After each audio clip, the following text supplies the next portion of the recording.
정말 많은 생각이 드는 시장입니다. 접근을 해야 될까? 아니면 더 기다려야 될까? 자, 그런 시장에 대한 포인트를 중심으로 섹터별 전략들도 오늘 하나씩 챙겨드리도록 하겠습니다. YG경제연구소 차영주 소장 함께합니다. 어서 오세요. 안녕하십니까? 네, 소장님. 정말 어렵거든요. 네. 지금 어제부터 좀 분할 매수를 해야 되나 싶었는데 오늘 이렇게 또 떨어지는 걸 보니까 저점이 더 낮을 수도 있겠구나라는 생각이 들면서 대응하기가 정말 어려운 것 같습니다. 일단 지금 시장에 대한 전략 중심은 어떻게 잡아나가야 할까요? 일단 시장 전반적으로는 변동성이 이제 굉장히 커지고 있죠. 근데 그 키는 외국인들이 쥐고 있다는 것을 여실히 인지를 하셔야 될 것으로 보여집니다. 어제 같은 경우 개인들이 샀죠. 근데 네. 지수가 밀렸죠. 네. 오늘 장 초반 외국인들의 그 선물 매수가 들어오면서 기관의 프로그램 매수가 들어왔습니다. 밀렸죠. 그러니까 결국 개인과 기관의 힘 가지고 지수를 끌어올리기 어렵다라는 것이 현재 시장의 모습인 것 같아요. 그러면서 외국인들의 포지션에 따라서 지수가 움직이는 거죠. 그러면 도대체 외국인들은 뭐 여러 가지 환율 문제도 있고 여러 가지 부분들도 있긴 하겠습니다만 지수가 언제까지 조정을 받겠느냐라는 부분들에 대해서 제 나름대로 기준을 말씀드리면 네. 제가 지난번에도 한 차례 말씀드렸던 것 같은데 지금 우리가 그 4,200의 지수에서 한 10% 정도 조정을 받으면 대략 한 3,800선 정도가 되겠죠. 3,800선 정도가 될 것으로 보여지고 있는데 이 선이 상당히 좀 중요한 의미를 가지고 있는 것이 현재 60일 이동평균선이 현재 올라오고 있습니다. 저 빨간 선이 올라오고 있는 건데요. 60일 이동평균선이 올라오는 것과 봉이 만나는 시기가 대략 3,800 정도 될 것으로 보여집니다. 시기적으로는 11월 말에서 12월 중순 정도 될 것으로 보여지고 있고요. 고선이 만나는 기간, 지금은 공백기예요. 지금 20일 이동평균선을 오늘 툭 떨어졌기 때문에 20일 이동평균선이 저항대입니다. 기술적 분석으로 놓고 본다라면 봉과 이동평균선이 만나는 저 공백기가 조정 기간이 될 것으로 보여지고 그것은 이달 말 내지 다음 달 초순이 되겠다. 그 삼성전자 하이닉스 기준으로 또 말씀드리면 삼성전자는 9만 원 선, 그다음에 하이닉스는 50만 원 선이 될 것으로 미루어 짐작이 되는 상황입니다. 따라서 지금 구간 내에서는 서두르실 필요는 없다라고 보여지고요. 오늘 코스피 지수가 밑꼬리를 달았어요. 네. 하지만 20일 이동평균선의 저항을 받고 있는 모습들이 보여지고 있기 때문에 지금은 추세대 하락 구간 내에 있어서의 약간의 조금 가격 조정과 기간 조정이 같이 나타나고 있는 그런 상황이다. 이렇게 한마디로 정리가 가능하겠습니다. 네. 일단 지금 이렇게 기술적인 또 분석이 필요한 시기인 것 같은 게 하방을 어디까지 열어둬야 될까 그리고 어떤 전략을 세워야 될까가 너무나 중요한 시기라서요.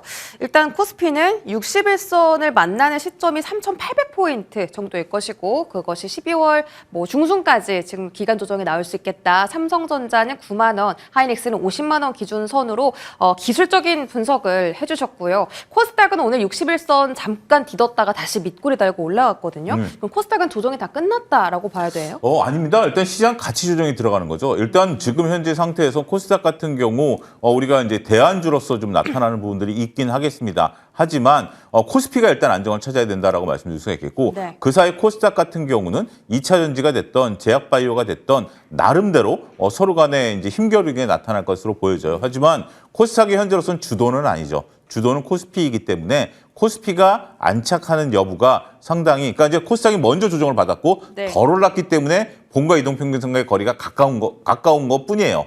코스닥이 먼저 자리를 잡았다라기보다는 코스피 같은 경우 단기간에 급등을 했기 때문에 봉과 이동평균선 간의 소위 이격도가 급격히 벌어졌다라는 부분들이기 때문에 그 이격도 축소 과정에 있어서 코스피가 먼저 안정을 찾는 것이 그런 사이에 코스닥은 자꾸 횡보를 하는 이런 양상이 보이지 않을까 말씀드릴 수가 있겠습니다.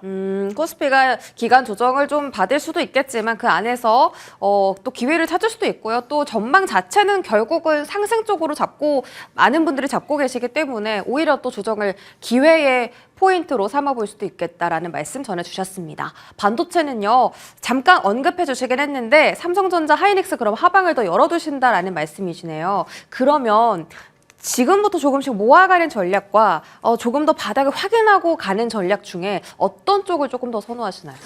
개인적으로는 제가 지난번에 상승기 때는 하이닉스가 훨씬 더 상승 여력이 더 높아 보인다라고 말씀을 좀 드린 바가 있습니다. 역시 상승 여력이 높았고요. 지금 구간에서 그럼 어떻게 해야 되느냐라고 본다라면 분할 매수는 삼성전자는 유효할 수 있겠다. 삼성전자가 이제 60일 이동평균선이 올라오는 것이 9만 원 선 정도라고 말씀을 좀 드렸는데 지금 9만 원 선이면 대략 한 10% 정도 조정 구간이 남아 있는 거죠. 그런 구간대에선 오히려 삼성전자는 뭐 지금 잘게 쪼개서 분할 매수 관점이 유효할 것으로 보여지고요. 반면에 하이닉스 같은 경우는 좀 더 기다려보자. 하이닉스 같은 경우 제가 그동안에 MTN에서 나름대로 타점을 좀 잘 맞춰드려 왔는데 아직까지 제가 타점이 보이지는 않습니다. 네. 한 50만 원 정도까지 올지 아니면 50만 원 위에서 타점이 나올지는 그거는 제가 이제 출연할 때마다 타점이 나오면 MTN에서 말씀을 좀 드리긴 하겠습니다만 일단 하이닉스는 조금 지켜보자. 보유하신 분들은 둘 다 상관없어요. 네. 하지만 신규로 하거나 물타기를 할 때는 삼성전자가 지금은 조금 더 유리해 보인다. 이렇게 네. 정리하도록 하겠습니다. 보유하신 분들은 정말 무리 없이 들고 가도 된다라고 답변을 주셨고요. 혹시 신규 매수하셨거나 또 최근에 사셨던 분들이라면 조금은 지금은 분할 매수 타이밍 기다려야 된다. 다만 삼성전자 조금 매력도 있다. 이렇게 언급해 주셨고요. 자, 내일 엔비디아 실적 발표 있는데요. 이런 얘기가 있습니다. 엔비디아가 항상 실적을 발표할 때마다 7% 정도의 상하 변동성이 있다. 그러니까 올라갈 수도 있고 떨어질 수도 있다라는 건데 혹시 내일 어떤 그림이 나올까요? 글쎄요, 상당히 뭐 예측 불허의 상황이죠. 지금 지수가 밀리다 보니까 사람들이 이제 엔비디아 실적을 앞두고 기다리고 있는 것이 아니겠느냐. 엔비디아가 호실적이 나오면 주가가 올라갈 수 있는 거 아니냐라고 보는 시각들이 있죠. 일단 기준점은 내일 엔비디아의 주당 순이익이 1.25달러를 돌파했는지, 그 다음에 매출이 대략 한 17% 이상 증가했는지 이것이 이제 기준점이 된다라고 말씀드릴 수 있겠죠. 그런데 일단 저는 뭐 그러한 것들이 그동안 좀 반영됐었던 부분들이 아니겠는가. 우리가 현재 지금 시장의 조정은 미국과 국내가 다 나타나고 있는데 미국 시장이 엔비디아 때문에 주가가 빠지는 걸까요? 뭐 그래 보이진 않죠.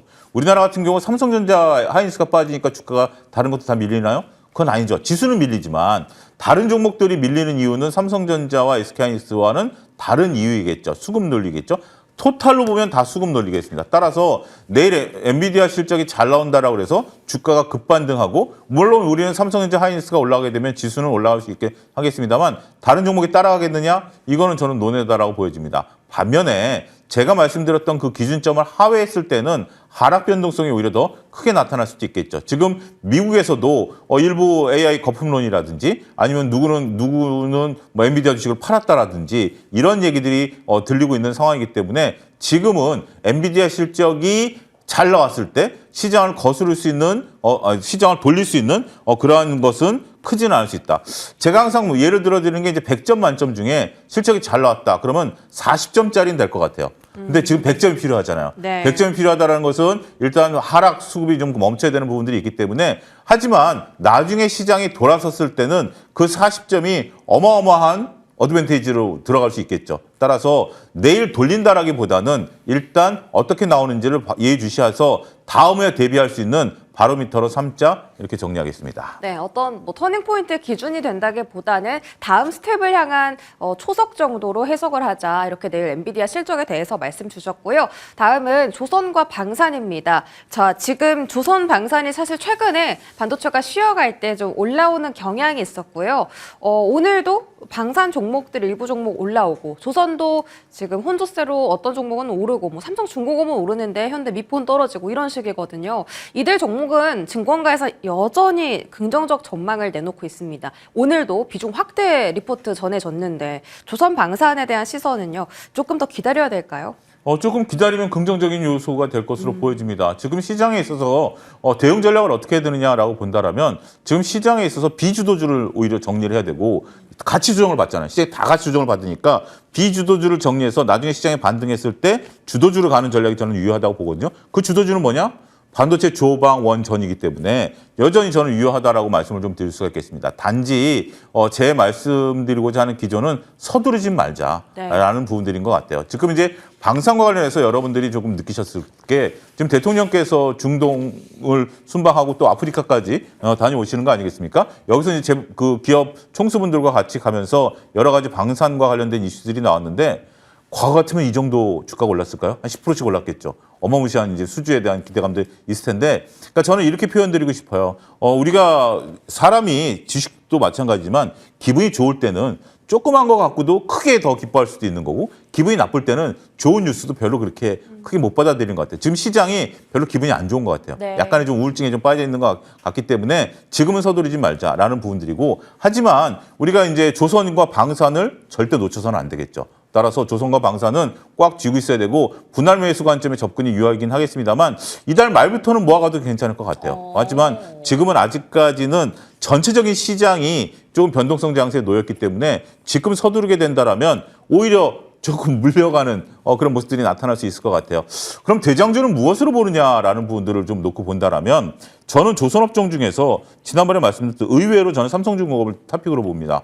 왜 그러냐면 마스가 프로젝트에 빠져 있다라는 것이 전 장점이다라고 봐요. 왜 빠져 있는 게 장점이냐? 마스가 프로젝트는 우리가 1,500달러를 투자를 해야 되니까 네. 지금 투자를 안 하는 것에 대해서 그리고 기업의 이익이 늘어나는 것에 대해서 삼성중공업은 긍정적으로 본다라고 좀 말씀드릴 수가 있겠고 방산주 중에서는 결국 우리가 이제 한국항공우주 같은 경우 뭐 여러 가지가 나올 수 있습니다만 LIG 넥스원이 네. 여전히 긍정적으로 보이는 주식이다라는 점을 말씀드릴 수 있겠고 물론 여러 가지 이제 다양한 이슈들 수주잔고 이런 것들이 나오면서 개별 종목 단에 있어서 종목들이 충분히 움직일 가능성은 있어요. 네. 그렇기 때문에 너무 종목을 지금은 예단해서 보다는 이달 말에 또 나오는 뉴스를 보면서 판단을 하자. 이렇게 정리하겠습니다. 좋습니다. 지금 시장 자체 분위기가 좀 침울합니다. 가라앉았기 때문에 호재를 호재로 또 반영하지 못하고 있는 것도 사실이고요. 그래서 11월 말 정도에는 조선방산 필히 봐야 된다. 이렇게 언급해 주셨습니다. 탑픽은 삼성중공업, 방산은 LIG 넥스원입니다.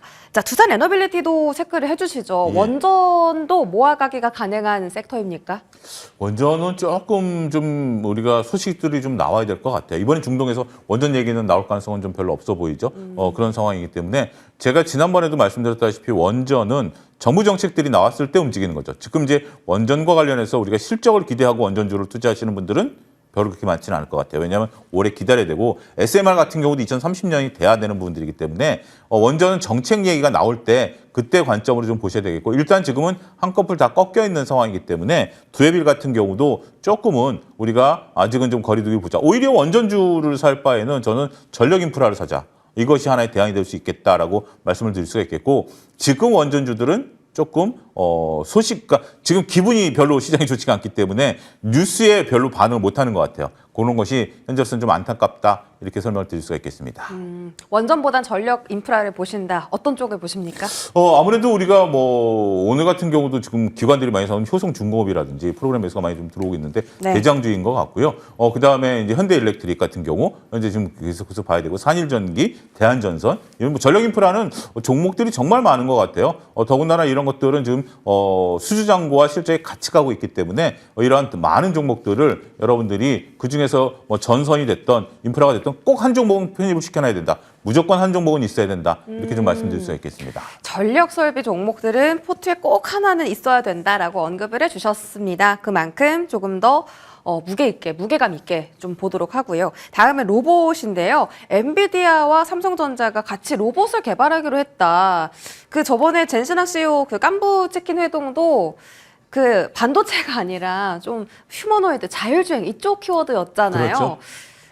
결국은 다시 로봇이 돌아오는 건가 싶기도 하고 지금 고점 대비 30% 이상 네. 가격 조정을 받았는데 로봇 섹터가 다시 좀 주도권을 잡을 가능성은 어떻게 보십니까? 일단 지금 그 워딩들을 놓고 보면 이제 가능성에 대한 얘기고 그다음에 이제 실질적으로 로봇을 개발하는 과정에 있어서 우리가 액추에이터라든지 네. 이런 부분들에 대한 어떤 부분들이 있는 그래서 오늘 뭐 SPG가 말씀하신 것처럼 올라가는 그런 부분들이 있는 거죠. 직접 삼성과 연관성이 없다 하더라도 네. 우리가 제어기 이런 것들이 이제 되는 거죠.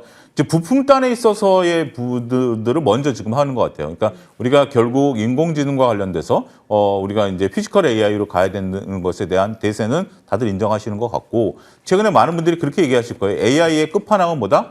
로봇과 자율주행이다라는 네. 부분들로 이제 말씀하시는 것 같기 때문에 지금 이제 부분들에 있어서 개발을 하는 과정에 있어서 부품들을 먼저 개발하고 부품들을 조합하고 나면 결국 엔비디아의 칩을 넣어서 이제 두뇌를 만들고 그 두뇌가 명령하는 대로 정말 자연스럽게 움직이는 거 아니겠습니까? 그런 부분들이 나올 것으로 보여지고 있고 지금 테슬라 같은 경우 내년도 내지 내후년도에 우리가 이제 휴머노이드 로봇을 출시하겠다. 그래서 이제 주방에 이제 보조로 쓰겠다. 이제 그런 얘기들 나오고 있지 않습니까? 아직까지 먼 얘기처럼 보이지만 한 1, 2년 정도 남았으면 또 가능성도 있어 보이는 것 같아요. 그래서 로봇주들은 계속 기대감을 좀 만드는 것 같은데 일단 지금으로서는 부품 쪽에 주목할 필요가 있는 것 같아요. 그런 것들이 나중에는 레인보우 로보틱스가 대장으로 나설 것으로 보여지긴 하겠습니다만 일단 지금 우리나라가 할 수 있는 부분을 보면 이런 부품단에 있어서 뭐 SPG 같은 종목 좋은데 지금 이제 화면에 유일 로보틱스 같은 경우 저렇게 나오는 것들을 놓고 보면 저건 산업용 로봇이거든요. 그건 좀 결이 달라요. 지금은 피지컬 AI 쪽에 집중하셔야 된다라고 보여집니다. 피지컬 로봇 쪽에 우리가 집중해야 된다라고 보여집니다. 그래서 로봇도 지금은 조금 점점 진화하면서 점점 인간과 가까운 그다음에 인간의 보조적인 역할을 할 수 있는 그러기 위해서는 가장 중요한 게 뭐다? 제어 기능이다. 이런 제어. 부분들에 현재 관심을 좀 갖자 이렇게 정리하겠습니다. 맞아요. AI의 끝판왕은 로봇이다 이런 말 사실 뭐 한 3년 전, 2년 전부터 네. 계속 나왔던 이야기고 피지컬 AI라는 그 키워드 자체가 조금 대세긴 한 것 같은데 말씀 주신 것처럼 그 사실 이번 로봇 그 랠리에서 가장 큰 수혜는 LG 그룹주들이 받았습니다. 그렇죠. 로보티즈, 로보스타 이 종목들이 가장 강했는데 이제 좀 레인보우 쪽으로 시선 이동할 가능성도 있을까요? 레인보우가 저는 좀 이런 거죠. 단기간에 우리가 깐부 회동이 있었을 때 급등했기 때문에 이게 기간 조정이 좀 필요한 것 같아요. 만약 그게 없었다라면 제가 이제 그 전에 레인보우 로보틱스를 만나기 전에 한 이틀 전에 추천했다가 뭔가 있을 것이다. 그리고 슈팅각 나오고 바로 조정받은 거 아니겠습니까? 지금 화면에 보이시는 것처럼 그 한글 밑에 좀 빨간 양봉 3개가 보이죠. 저게 부담이 되는 것 같아요. 저게 조금 시간이 좀 지나야 되는 부분들이 있기 때문에 저 봉이 조금 좀 위험해야 될 것 정도 되면 내년 정도 돼야 되지 않을까라고 좀 말씀드릴 수 있겠고 그러면 조금 좀 더 이제 결국은 시장이 전체적으로 조정받는 기간과 거의 비슷하게 흘러갈 가능성이 있어요. 그래서 네. 조금은 좀 시간을 두고 저것들이 좀 매물대들이 지금 고점에서 잡으신 분들 입장에서는 어떻게 되죠?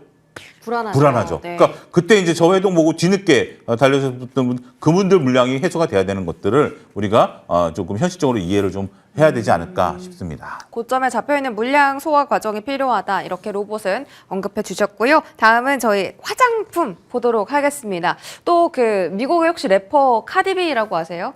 잘 모르겠습니다. 잘 모르시나요? 네. 되게 유명한 래퍼가 네. 있는데 항상 되게 빌보드 차트에 올라갈 정도로 유명한데 네. 매번 그 한국 화장품을 자기 SNS에 홍보를 해주더라고요. 아, 공짜로. 그분이세요? 예. 아, 예. 근데 이번에 또 그 한국 화장품 뭐 앰플을 또 소개하더라고요.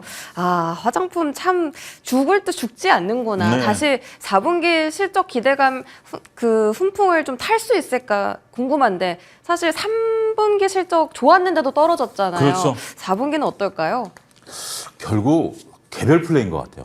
엔터게임 화장품 같은 경우 식음료까지 개별 플레이인 것 같아요. 그렇기 때문에 지금 화장품을 대세적으로 보기에는 좀 어려울 것 같고요. 네. 더군다나 우리가 한일령에 따라서 많은 분들이 또 우리나라에 오게 된다라면 화장품들 많이 사시겠죠. 여성분들은 해외 나가시면 어쨌든 화장품 가게를 한번 다 들러보시는 거 아니겠습니까? 그런 부분들에 대한 어떤 효과가 나타날 것으로 보여집니다. 근데 의외로 실리콘투 차트를 한번 보면 네. 차트가 지금 한번 움츠렸다가 폭발할 것 같은 모습들을 보여줘. 그러니까 개별 이슈다라는 것들이 지금 다른 어떤 주식들 입장에서 본다라면 아직까지 저 밑에 있는 뭐 한국콜마라든지 코스맥스 같은 경우 좀 안타까운 모습을 보여주고 있습니다만 화면에 나오는 것처럼 실리콘투 같은 경우 지금 현재 거래량이 줄어들면서 기술적으로 우상향하는 전형적인 모습들이 현재 나타나고 있다라고 보여집니다. 따라서 이러한 종목들에 대해서는 여러분들이 지금 단기적으로가 됐던 중기적으로 됐던 시장의 틈새 전략으로서 이런 종목들을 좀 공략해 보시는 것들이 현재로서는 조금 가능성이 좀 높아 보이는 것들이 아니겠나.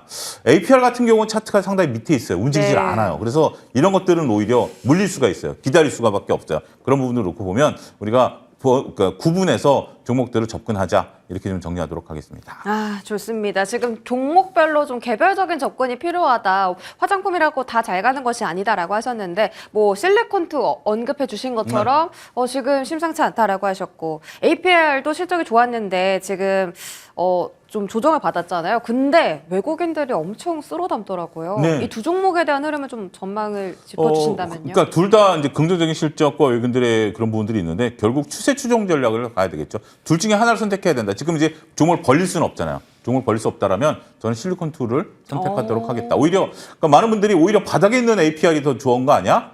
저게 움직이면 저게 더 크게 움직일 수 있는 거 아니야? 라고 볼 수 있지만 오히려 실리콘2가 차트가 움직이고 있다. 움직이는 것에 편승하자 이렇게 정리하겠습니다. 네, 좋습니다. 실리콘투 쪽으로 토픽 의견 제시해 주셨고요.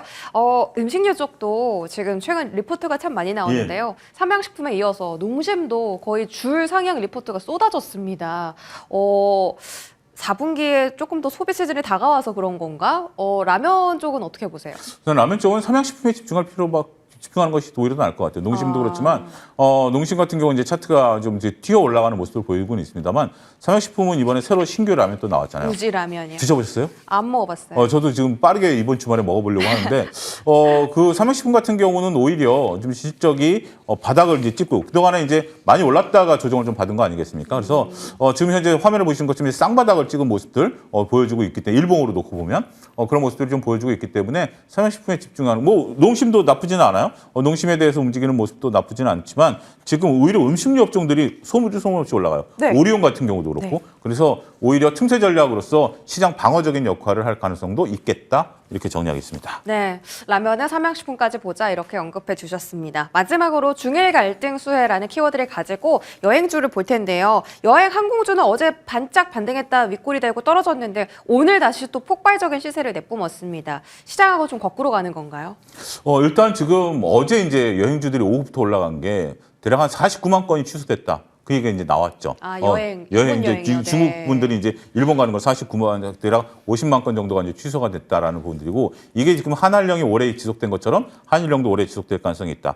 저는 오히려 지금 이제 여행을 바꾸면서 여행주들이라든지 여행사 이런 것들보다는 오늘 또 진에어도 좀 올라가다가 이제 말았는데 카지노를 보실 필요가 있을 것 같아요. 카지노. 50만 명 중에 30%만 우리나라에 오더라도 그분들이 이제 오면서 이제 여행이라든지 호텔이라든지 이런 쪽들에 많이 들어가시긴 하겠습니다만 실질적으로 가장 수혜를 볼 수 있는 것은 카지노. 특히 이제 카지노 같은 경우 주가가 조정을 받았던 파라다이스. 지금 이제 시장에 나오고 있는 저기 대표적인 거죠. 오히려 롯데관광개발은 2만 원 넘어서 버렸어요. 이제 부담스러워요. 롯데관광개발은 부담스러운데 파라다이스가 저 음봉 나왔던 게 실적이 악화돼서 그런 거거든요. 우리가 생각보다 실적이 못 나왔었던 부분들인데 그런 부분들을 딛고 일어서게 된다라면 오히려 영종도 파라다이스 시티라든지 그런 부분들을 놓고 보면 파라다이스 같은 경우를 모아가는 전략 지금 오히려 더 유효할 수 있겠다. 여행사를 따라가는 것보다 이렇게 정리하도록 하겠습니다. 알겠습니다. 여행 항공주보다는 카지노 쪽을 좀 더 집중해보자. 파라다이스 긍정적인 의견 제시해 주셨습니다. 자, YG 경제연구소 차영주 소장과 함께 하셨습니다. 고맙습니다. 감사합니다.